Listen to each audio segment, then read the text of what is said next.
पहला अखिल भारतीय सम्मेलन अपने आप में बहुत महत्वपूर्ण है।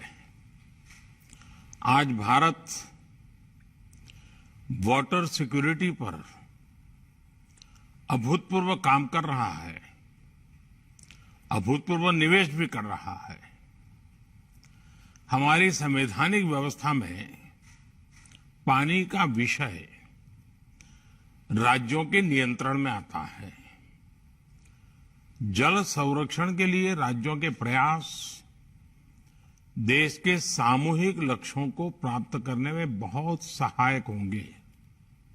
ऐसे में वाटर विजन एट 2047 अगले 25 वर्षों की अमृत यात्रा का एक महत्वपूर्ण आयाम है।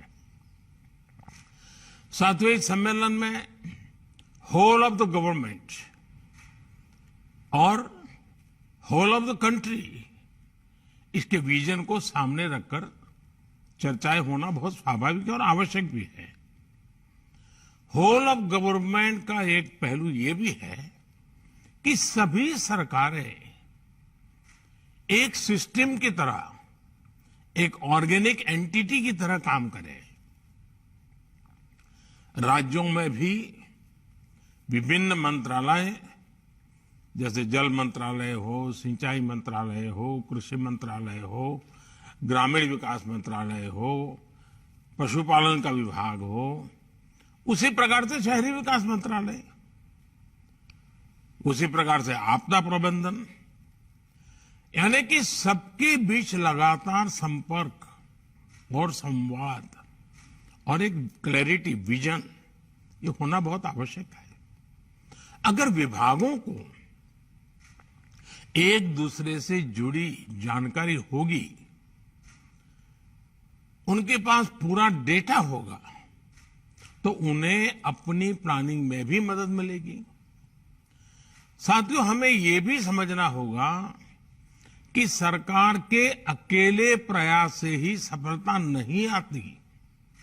जो सरकार में है उन्हें इस सोच से बाहर निकलना होगा कि उनके अकेले के प्रयास से अपेक्षित परिणाम मिल जाएंगे। इसलिए जल संरक्षण से जुड़े अभियानों में जनता जनार्दन को, सामाजिक संगठनों को, सिविल सोसाइटी को भी ज्यादा से ज्यादा हमें जोड़ना होगा, साथ लेना होगा। जन भागीदारी का एक और पक्ष है और उसे भी समझना बहुत जरूरी है। कुछ लोग सोचते हैं कि भाई जन भागीदारी यानी लोगों पर ही सारी जिम्मेदारी थोप देना, जन भागीदारी को बढ़ावा देने से सरकार की जिम्मेदारी कम हो जाती है। हकीकत ऐसी नहीं है, जवाबदेही कम नहीं होती। जन भागीदारी का सबसे बड़ा लाभ ये होता है कि जनता जनार्दन को भी ये पता चलता है कि इस अभियान में कितनी मेहनत हो रही है, कितना पैसा लग रहा है, इसके कितने पहलू होते हैं। जब किसी अभियान से जनता जुड़ी रहती है तो उसे कार्य की गंभीरता का पता चलता है, उसके सामर्थ्य का पता चलता है, उसके स्केल का पता चलता है, संसाधन कितने लगते हैं उसका पता चलता है।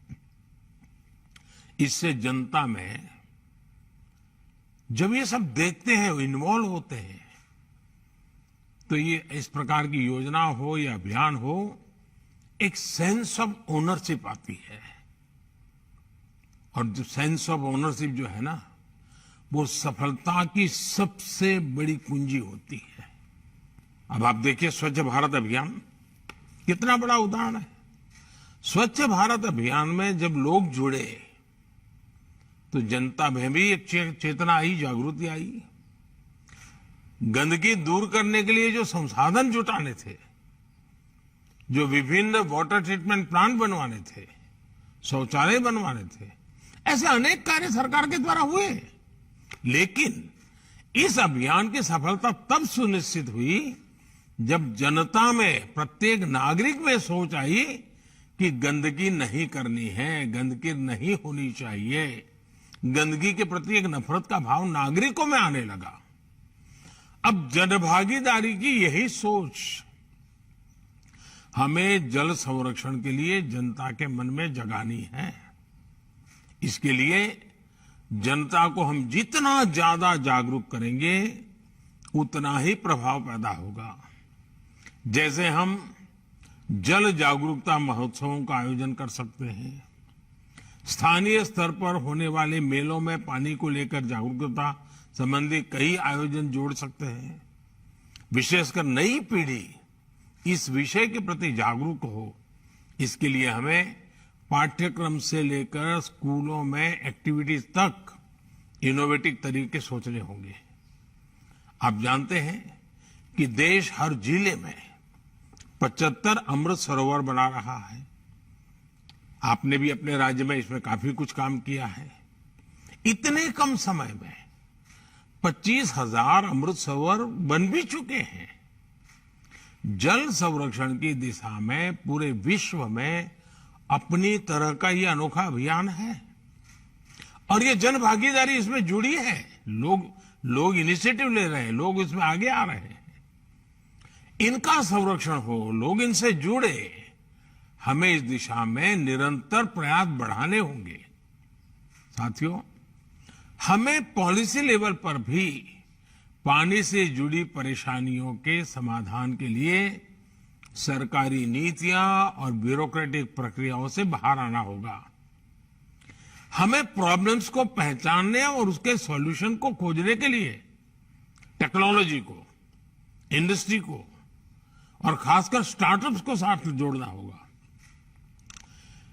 जियो सेंसिंग और जियो मैपिंग जैसी टेक्निकों से हमें इस दिशा में काफी मदद मिल सकती है। साथियों, हर घर तक पानी पहुंचाने के लिए जल जीवन मिशन आपके राज्य का एक बड़ा डेवलपमेंट पैरामीटर हुआ है। कई राज्यों ने इसमें अच्छा काम किया है। कई राज्य इस दिशा में आगे बढ़ रहे हैं। अब हमें ये सुनिश्चित करना है कि एक बार ये व्यवस्था बन गई तो आगे उनकी देखरेख भी उतने ही अच्छे ढंग से चलती है। ग्राम पंचायतें जल जीवन मिशन का नेतृत्व करें और काम पूरा होने के बाद ये सर्टिफाई भी करें कि पर्याप्त और स्वच्छ पानी उपलब्ध हो गया है। हर ग्राम पंचायत मासिक या त्रैमासिक रिपोर्ट भी ऑनलाइन सबमिट कर सकती है कि उसके गांव में कितने घरों में नल से जल आ रहा है। पानी की गुणवत्ता सुनिश्चित करने के लिए समय समय पर वाटर टेस्टिंग की प्रणाली भी विकसित की जानी चाहिए। साथियों, हम सभी जानते हैं कि इंडस्ट्री और खेती दो ऐसे सेक्टर्स हैं जिसमें स्वाभाविक रूप से पानी की आवश्यकता बहुत रहती है। हमें इन दोनों ही सेक्टर से जुड़े लोगों से विशेष अभियान चलाकर उन्हें वाटर सिक्योरिटी के प्रति जागरूक करना हो चाहिए। पानी की उपलब्धता के आधार पर ही क्रॉप डाइवर्सिफिकेशन हो, प्राकृतिक खेती हो, नेचुरल फार्मिंग खेती को बढ़ावा दिया जाए। कई जगह ऐसा देखने में आया है कि जहां प्राकृतिक खेती होती है, नेचुरल फार्मिंग की जा रही है, वहां जल संरक्षण के भी सकारात्मक प्रभाव दिखाई दिया है। साथियों, प्रधानमंत्री कृषि सिंचाई योजना के तहत सभी राज्यों में तेजी से काम हो रहा है। इसके अंतर्गत पर ड्रॉप मोर क्रॉप अभियान की शुरुआत की गई थी। इस स्कीम के तहत देश में अब तक 70 लाख हेक्टेयर से ज्यादा जमीन माइक्रो इरिगेशन के दायरे में लाई जा चुकी है। सभी राज्यों को माइक्रो इरिगेशन को लगातार बढ़ावा देना चाहिए। ये जल संरक्षण के लिए बहुत आवश्यक योजना है। अब डायरेक्ट कैनाल की जगह पाइपलाइन आधारित नई योजनाएं लाई जा रही है।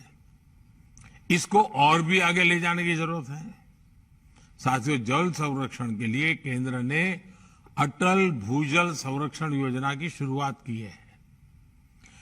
ये एक संवेदनशील अभियान है और इसे उतनी ही संवेदनशीलता से आगे बढ़ाने की जरूरत है। भूजल प्रबंधन के लिए बनाए गए प्राधिकरण सख्ती से इस दिशा में काम करे, ये भी जरूरी है।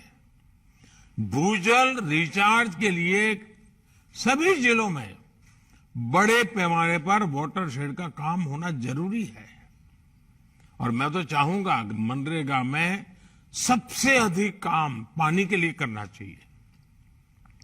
पहाड़ी क्षेत्रों में स्प्रिंग सेट को पुनर्जीवित करने का कार्यक्रम शुरू किया गया है। इस पर तेजी से काम करना होगा। जल संरक्षण के लिए आपके राज्य में वन क्षेत्रों को बढ़ाना वो भी उतना ही जरूरी है।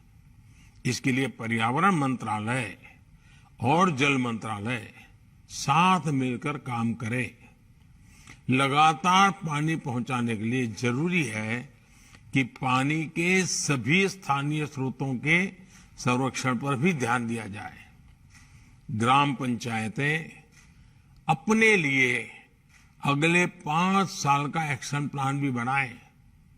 पानी को केंद्र में रख करके बनाएं, जिसमें पानी सप्लाई से लेकर स्वच्छता और वेस्ट मैनेजमेंट तक का रोडमैप हो। किस गांव में कितना पानी आवश्यक है और उसके लिए क्या काम हो सकता है, इसके आधार पर कुछ राज्यों में पंचायत स्तर पर वाटर बजट तैयार किया गया है। इसे भी दूसरे राज्यों द्वारा अपनाया जा सकता है। हाल के वर्षों में हमने देखा है कि कैच द रेन अभियान उसने एक आकर्षण तो पैदा किया है, लेकिन सफलता के लिए अभी बहुत कुछ करना जरूरी है। बहुत आवश्यक है कि इस तरह के अभियान राज्य सरकार की रोजमर्रा की गतिविधि का एक सहज स्वभाव बन जाना चाहिए। राज्य सरकार के सालाना अभियान का वो अनिवार्य हिस्सा हो जाना चाहिए। और इस तरह के अभियान के लिए बारिश का इंतजार करने के बजाय बारिश से पहले ही सारी प्लानिंग करना बहुत जरूरी है। साथियों, इस बजट में सरकार ने सर्कुलर इकोनॉमी पर बहुत जोर दिया है। जल संरक्षण के क्षेत्र में भी सर्कुलर इकोनॉमी की बड़ी भूमिका है। जब ट्रीटेड वाटर को रीयूज किया जाता है, फ्रेश वाटर को कंजर्व किया जाता है, तो उससे पूरे इकोसिस्टम को बहुत लाभ होता है। इसलिए पानी का ट्रीटमेंट, पानी की रिसाइकलिंग आवश्यक है। राज्यों द्वारा विभिन्न कार्यों में ट्रीटेड वाटर का इस्तेमाल बढ़ाने की योजना और उसमें वेस्ट में से बेस्ट इनकम भी होती है।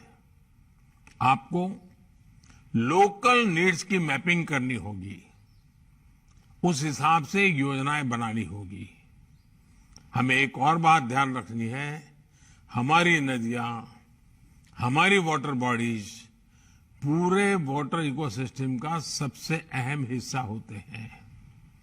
हमारी कोई भी नदी या वाटर बॉडी बाहरी कारकों से प्रदूषित न हो, इसके लिए हमें हर राज्य में वेस्ट मैनेजमेंट और सीवेज ट्रीटमेंट का नेटवर्क बनाना होगा। ट्रीटेड वाटर का दोबारा इस्तेमाल हो, इसके लिए भी हमें प्रभावी व्यवस्था पर ध्यान देना होगा। नमामि गंगे मिशन को टेम्पलेट बनाकर बाकी राज्य भी अपने यहां नदियों के संरक्षण और पुनर्जीवन के लिए ऐसे ही अभियान शुरू कर सकते हैं। साथियों, पानी कोलैबोरेशन और कोऑर्डिनेशन का विषय बने, राज्यों के बीच कोऑपरेशन का विषय बने, ये है हम सबकी जिम्मेदारी है। और आप तो देख रहे हैं एक और इश्यू, अर्बनाइजेशन बहुत तेजी से बढ़ रहा है।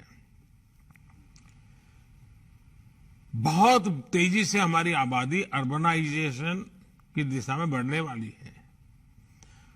अर्बन डेवलपमेंट इतना तेजी से होता है तो पानी के विषय में अभी से सोचना पड़ेगा। सीवेज की व्यवस्था अभी से सोचनी पड़ेगी, सीवेज ट्रीटमेंट की व्यवस्था अभी से सोचनी पड़ेगी। शहरों के बढ़ने की जो गति है, उस गति से हमें और गति बढ़ानी पड़ेगी। मैं आशा करता हूं कि हम इस समिट में हर एक के अनुभव को साझा करेंगे, बहुत ही सार्थक चर्चा होगी, निश्चित कार्य योजना बनेगी और एक संकल्प बन करके आप इसको सिद्धि प्राप्त करने के लिए आगे बढ़ेंगे। हर राज्य अपने राज्य के नागरिकों की सुख सुविधा के लिए नागरिकों के कर्तव्य पर भी बल देते हुए और सरकार का पानी के प्रति प्राथमिकता वाला काम अगर हम करेंगे तो मुझे विश्वास के साथ कह सकता हूं कि इस वाटर कॉन्फ्रेंस के लिए हम एक बहुत आशाओं के साथ आगे बढ़ेंगे। मेरी आपको बहुत बहुत शुभकामनाएं हैं। धन्यवाद। हर तरह की खबर सब तो पहला वेखण लई सबसक्राइब करो चैनल कांशी टीवी। हर अपडेट का संकेत मिलता रहे, दबाओ बैल आइकन अते लाइक करो फेसबुक पेज कांशी टीवी।